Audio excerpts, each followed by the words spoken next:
So, as I was saying, we live in a world that is bounded by a lot of presumptions of the rational human that is embedded largely in law and in economics, and it is just simply not true. People are kind of crazy, as you might know from your own experience in life.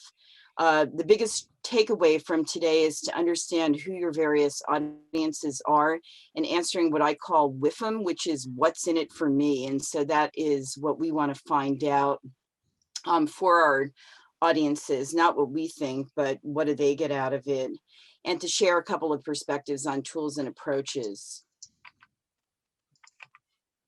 All right, Laura, okay.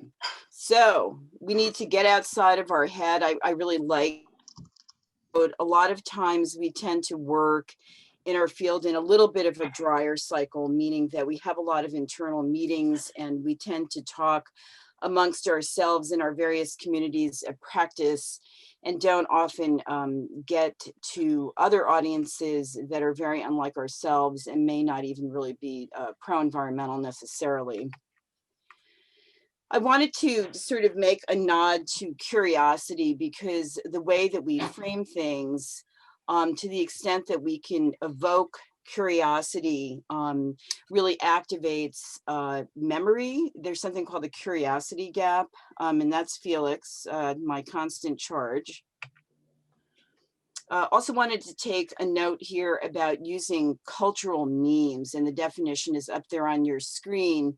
And in the last couple of weeks, I attended a couple of presentations from the Frameworks Institute, and we talked about how using what's culturally hot can be a really great pathway for promoting whatever it is that we're working on. And here, I don't know if any of you have seen this, there was a CDC site on that they tried to use the zombie apocalypse in order to get people to do better emergency preparedness planning. And it was so popular that their crash actually, their site crashed. So do that. I'm going to start with this section here on a guide to humans. Our neurocircuitry is linked primarily to visuals, and it's probably one of the reasons why the iPhones are so popular, or you can't take your eyes off of stupid television when you're in an airport, or why we like art and photography. Most of our first order thinking is first emotionally based, and we use filters for all incoming information. So this is an obnoxious cartoon sort of poking some friendly fun about economists. 98% of our thought is unconscious. We respond first with emotion, and we form mental models through education, family life, and experience, which basically become cubby holes in the mind. Once forms, we deflect all incoming information, which is contrary to that mental model. Some people call it voting against self-interest. And the reason why we're voting against self-interest is because we're acting in accordance with our worldviews and mental models that we have developed over a lifetime. Wanted to talk a little bit about happiness, which is actually more important than we might imagine. When we talk about the inherent qualities of human emotions, it's critical to think about what makes people happy. The American Psychological Association developed metadata on happiness, and the 4 factors listed on the left are considered major determinants of happiness. And you're probably asking, well, why the hell would that matter? Well, it matters because happy people make better decisions, form stronger social bonds, and the social bonds in these networks into which we can plug science information and tools. We want to be the party that people want to go to. So in developing your communication pieces and your approaches, try to achieve what is on the left-hand side of the screen. Give people choice and make the preferred choice a default one. Some of that is connected to what's called choice architecture. So make what we want people to do easy. The toolkits that we develop should be visual, simple, and in plain language. And that can be very difficult in a really deeply embedded technical world. So there's a lot of room here for sort of a symphonic relationship between communication experts and social scientists and the science and engineering community that we serve. Uh, I thought this was very interesting. So when we have this sort of data-rich environment, this refers to working memory. So basically, we're talking about 7 chunks of information if you want sort of easy recall. So this is kind of handy. It doesn't mean that we're dopey, but that the working memory as opposed to long-term memory is pretty short. So keep it simple. So our previous president, however you felt about him, was very good at repetition, and that constant repetition, which is also used in advertising, gets embedded in the neurocircuitry of the brain, and simple messages are really important. It's okay to put the complicated stuff on a website or a reference sheet for credibility, but simple messaging is really key. I'm sure that some of us kind of feel that way after a long day. Another really notable thing about group animals is that we're like our horses and our dogs. And this is actually very consequential. We are deeply influenced by our peer groups, and this is why communicating with social groups, whether they're professional or personal, is highly effective. Communicating with social groups can help set the social norm for the group through opinion leaders in the group, create shared understanding and pathways for both engagement and action. And adult learning really at its core is a group exercise. New learning is attached to what we know already. So you can think of our existing knowledge base as sort of a sticky ball upon which new learning is attached. And in social influence, there's 2 major attractors of opinion: the expert effect, which is induced by the presence of a highly confident individual in the group, and the majority effect caused by the presence of a critical mass of lay people sharing similar opinions. The expert effect can cause some problems because it means that people that are really confident, that talk a lot, may disproportionately impact decision-making. So there's just a cautionary tale there. I don't know if any of you have ever read this book called The Lonely American, but as a chubby child who was really sort of ostracized by my peers, after reading this, it really brought home the message that all people want to do is felt included and heard. And this really has implications for how we do our inclusion strategies, who we reach out to, who we invite to our discussions. And when people are not included, they can actually become either dangerous or to a lesser extent, much less engaged. There's a really great outfit, a nonprofit called the Frameworks Institute, and this is George Lakoff on the left, who you may recognize. And so he was interviewing Tavis Smiley, who is no longer on television, and he was talking about worldviews that are formed through education, family life, and experience that are literally the cubby holes of the brain into which all information is stored. And that is, it's unfortunate in a way, because this is, once you form your mental model, you interpret virtually everything that comes to you through that frame. So we're going to move on in a minute to all about scientists. These are some of our colleagues. I'm sure I got Colin's permission to use his photo. Does anybody have any questions before we move on? No? Okay. All right. So scientists. Surprisingly, a lot of people who are not in our field have not had a lot of experience with scientists. Scientists generally, and this is all based on National Academies of Science research, are considered, smart, kind of mysterious, trusted. I think there are these conceptions of people in white lab coats or people in the field, but there isn't really a lot of familiarity. And trust is largely predicated on integrity, dependability, and competence. But interestingly, trust is also based on the familiarity with the scientist. And so if you could make your science and engineering people more accessible to your audiences, it creates sort of this bilateral flow of information and really puts a face on the scientist. These are also additional factors that influence trust in scientists. So you can see that it's really highly variable. The third bullet may make people kind of feel uncomfortable because, again, like most of the work that we do, engagement and trust is based on whether you like somebody. You're more likely to listen to people that you trust and know. And so it's another reason why that relationship with the scientist is so important. So we're going to move on to communication. 55% of communication actually is conveyed through facial expression, which could be very scary if you don't have a poker face like me. 38% of communication gets accomplished through tone of voice, and really only 7% relies on verbal exchange. This is really a deal breaker, I think, for me, is asking questions and understanding who our audiences are and asking them what they value and why.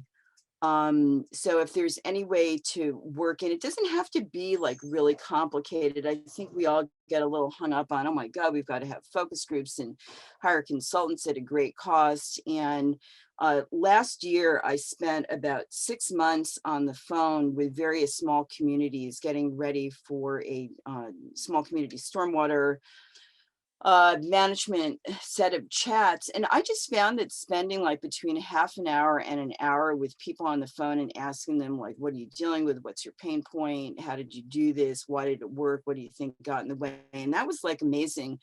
And one woman told me that I said, what do you want from us? And she said, I want more of this, meaning I want more conversations. Again, if you do absolutely anything, understand who your audiences are. You hear a lot about the general public that does not exist. So one of the most important things, if you haven't done it already, is to identify your audiences and understand what they value, who they talk to, what they read, who they listen to, who their peers are, who they trust. This is sort of another takeaway. It may seem obvious to some of you, but we still find ourselves sort of entrapped by this information as change paradigm. I've heard this from some very high level scientists that said, oh, we'll just tell them about climate change and then they're going to go off and they're going to do it. And I was like, oh, that's too bad. Sad but true, it doesn't work. So I like to say that communications planning is like flossing. You want to work with your communications people and convey a situation, an action, and an ask. And if you have your audience's attention, use it to direct them to simple actions. Do not overwhelm them with technically written science papers. So these priority audiences, they used to be called target audiences, but from working on some gun violence work a couple of years ago with the Social Marketing Association, we were asked to reform the way that we talk about those audiences. And so when we refer to priority audiences, it was once referred to as target audiences. And in terms of, finding out something about your audiences, there are public universities. You can also post short surveys on your website. There's voter registration databases, audience research from any publicly funded project, which is a lot because there's a lot of publicly funded work, and you can just poke around. Doug McKenzie, Moore, and Nancy Lee have a lot of really good resources. And of course, you can also pay for that research. That can get a little spendy, however. So this is just sort of like the 5 basics. So what do you want your audiences to know, think, feel, and act? And how they feel and helping them to direct how they frame up your issue is quite important. Ask questions. Again, this is sort of reiterative from before. And importantly, try to do some work on finding out who the messenger should be. In some cases, it's not going to be us. You'll see that a lot with conservation districts being used as purveyors of information, of practical tools. You know, metaphors are really useful because they use frames that we already understand. Try to sort of reframe what you're asking about as an opportunity for that audience, you know, which again is like a what's in it for me answer, and responding to what they get out of it. And you want to focus on system level issues, but also reinforce that thousands of small actions really do add up. And I'm sure that you've heard that many times, like, what does it matter what I do? But of course, it does all matter. Heidi, Yes, yeah. you do have a question. What Okay. was the third pillar of trust? Integrity, dependability, and what the third? Let's go back and look. I don't have it. Oh, confidence. I mean, they have to know that that you're actually like a good scientist. You know, because there has unfortunately been some science maladies with research, but the trust is also based importantly on relationships, and building the trust comes from knowing the person. It's kind of like dating, frankly, if that makes any sense. Does that answer your question? Yeah. Okay. Thank you. Sending and coaching the right size people. I'm sure that some of you have been to presentations or meetings where you got some like squirrely, really grouchy person, and you set them into motion either at like a meeting, and if at all possible, it's really good to set up your messengers with like, this is your audience, this is what they're sensitive about, avoid this, make sure that they also have like good listening and empathic skills. This is a really great book. It's made to stick. I don't know if you know the Heath brothers. Dan Heath actually just finished a book called Upstream, which is about solving problems before they become problems. And this is basically the entire book in an outline. And so this is a good guide for your messaging.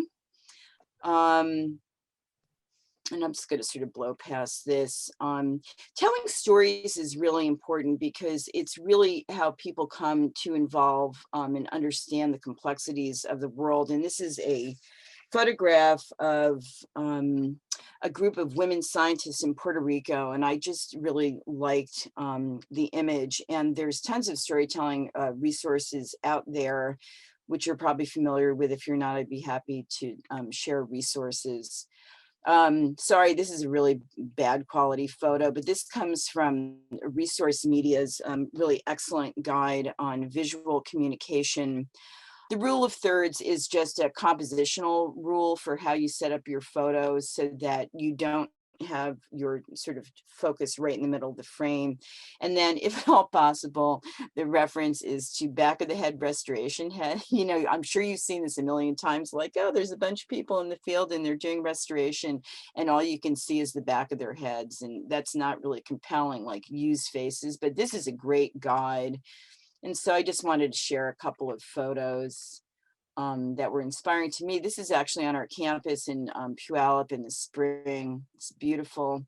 One day we will go back. Now I want to move on a little bit to social marketing, which you are probably familiar with. It is predicated on cognitive and social behavioral psychology. It is connected with some of the larger societal change formats.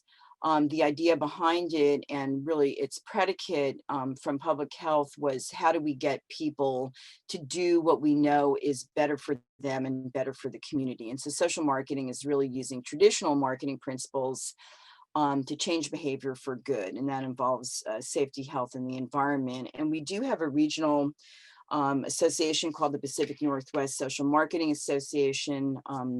It would be great if you joined. It's inexpensive and it's a really lovely community of practice. Again, this is sort of connected with individual behavioral change. So these are, some of the favorite tools from the toolbox in social marketing. I'm sure you've seen the commitment used quite a bit, where people stand up in front of a group of people and make durable and visible commitments to change. And, it's hard to believe, but, whether it's by guilt or otherwise, but people are more likely to follow through when they make those commitments. Again, framing that we talked about briefly before, which is, how you basically position your issue. And a lot of that is girded by the language and the visuals that you use along with your messengers. Um, Having goals, obviously, and chunking out, because once people feel really overwhelmed by too big of an ask, they'll kind of retreat. So take it in sort of bite-sized chunks, kind of like a Skittles trail. Social diffusion, many of you are probably familiar with Everett Rogers' diffusion of innovation curve, which is where this sort of came from. This is sort of a rough cut. We understand that it's not quite this neat, but it's sort of like the middle section. Actually, the early and the late majority in Everett Rogers tools are the ones that we want to focus on, because people who are really hostile, they're just not worth the time, because they tend not to respond at all. And changing social norms. And there is this fabulous thing from Robert Cialdini, who some of you may be familiar with, and this is a little bit older, and he's got something called 6 Weapons of Influence, which includes reciprocation, commitment, and consistency. We like to act consistent with who we think we are. Social proof, people are more likely to be persuaded or influenced by people that they like. We talked about that earlier as well. Authority, unfortunately, that is true too. I took some persuasion training at Seattle University, and it's hard to believe, but people in suits command more authority. It is sad but true. And also the scarcity frame. If you tell somebody that something's scarce, they're more likely to go out and want to get it or do it. Barrier identification and removal. Probably, if like you didn't, your audience is understanding the various barriers that they face. And this can be any number of things. It could be institutional barriers. It could be attitudinal, structural, financial, time. I can't do it. And the I can't do it idea is related to a very important concept called the theory of self-efficacy. So people have to feel that they can do what you're asking them to do, and they have to have the tools in some sense that when they take A action, that B will result. So this is just sort of a categorical listing of some of those barriers. Again, this is one of my favorite subjects, which is cognitive bias. There are so many cognitive biases. It's kind of hard to believe. I think there are hundreds of them. And I'll just give you a minute to just take a quick look around this, and I'll stop talking for a minute so you can just look at this slide. It's actually one of the better slides I've seen.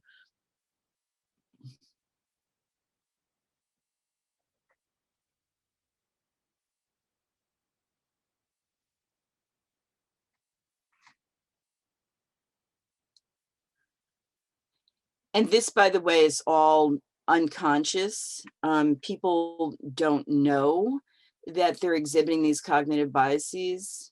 There's something called the availability heuristic. A heuristic is a sort of a mental shortcut, because we're so overwhelmed by information that we tend to go to what comes first. And interestingly, a lot of companies use this, and it has been demonstrated that if you have 2 ways of describing something, people will tend to attach to the first thing that is presented, even if it's negative. So how you sequence information becomes very important. So how do you address these cognitive biases? You're not going to get rid of them, so you have to work with them. So, using structured decision-making, which you're probably familiar with, which makes a plea really for expanding the dinner table and having more people involved in your conversations. frame your desired behavior to make it a default. And there's some really good literature on choice architecture that you can look at. And you know, we tend to default to what's called intuitive or system one decisions, and then later go and move on to more reflective, sort of analysis based thinking. And so just be aware of these dynamics. And this comes from the famous behavioral economist, Daniel Kahneman. Whoop. Okay, we went over this before. There is no general public. This section here deals with unlikely allies. And so a couple of examples that are up here: when the Pebble Mine was under consideration, Tom Douglas, the restaurateur, who you may be familiar with, rallied the chefs community against it, which was really interesting. And then below, there's this really interesting nonprofit called the Theodore Roosevelt Conservation Partnership. And actually, they have very similar interests to the conservation community, although, you know, some of their interests are obviously consumptive because they like to, you know, shoot or catch and then eat. But they are very good allies. Swimwear Company is partnering up with an environmental nonprofit to educate students and Greater Orlando residents about the effects of plastic on the health of the ocean. And the Swimwear Company, Everything But Water, is partnering with the Five Gyres and the Surfrider Foundation to try to end the global health crisis created by plastic pollution. So part of this can come from your searching for your audiences about who these allies may be. I mean, in some cases, it's religious institutions, people who are really much more conservative than you may be. Communities of Practice. This is a great book, by the way. It's a little bit academic, but Communities of Practice are organized and sanctioned groups that come together and they self-organize around a set of problems, passions, and practice to deepen and share their knowledge and expertise by interacting on an ongoing basis. And for any of you who knew Jessica Knickerbocker, who is still with the city of Tacoma, she ran the Permeable Pavement, a community of practice. And this is a great way of getting people, you can think of them as little nodes or circles, and taking your information, sharing the information with the communities of practice, identifying who are their mentors, who are their leaders, working with them to identify their values, and then removing the barriers to that community of practice. And it takes a little bit more work, but it's much more effective than having sort of like a big broadcast. So these are just a couple of ideas on how to use these communities of practice. We're working in our Puget Sound work on developing a community of practice model. It's sort of connected to, it's not the same thing, but so I don't know. I mean, when I stop talking, I'd be interested to know if anybody is using this tool. You may call it something else. So now we're going to move into science communication. It is an exchange between your audiences and obviously about science in some iteration to achieve some goal.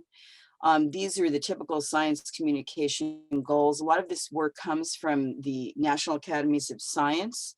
They have great training on the science of science communication, and all of their materials are also available publicly. This is not from them, but you know, this is sort of like a basic guideline on presenting science. I know that we get frustrated very often because our audiences don't have a lot of time. They want bullet points, they want 2-pagers, and it can be very difficult to take complex science and engineering information and distill it into a short format.